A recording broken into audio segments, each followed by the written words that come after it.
November the 21st, in the Old Testament book of Obadiah, verse number 17.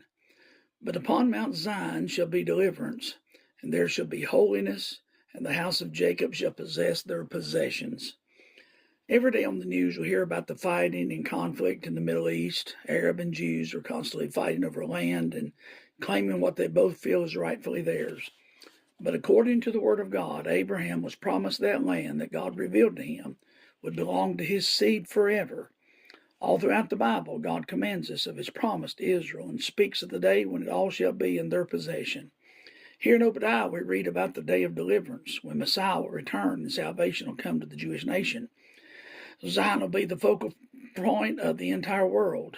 There are a couple other references here to the Jew as well as the entire world that should give us comfort as a child of God. Note the phrase, and there shall be holiness.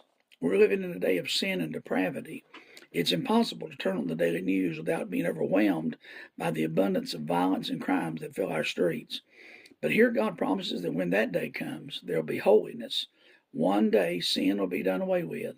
One day sin will be removed from the earth. Jesus Christ shall reign and the earth will be at peace. No more will we have to lock our doors at night or keep our weapons for protection. This world will be under the rule of King Jesus, and holiness shall abide.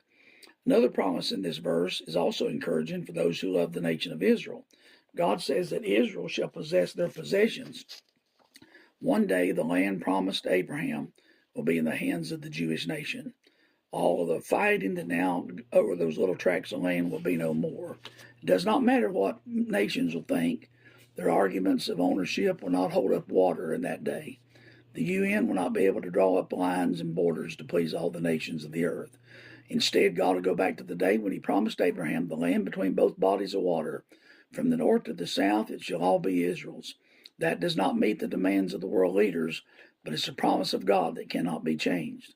Whenever I think about this, I have to rejoice because it reminds me that all of God's promises will come true. You can count on it. It may take thousands of years for Israel to get all of theirs, but it will happen. It may take a long time for your promises to be realized, but they will happen. You can count on it.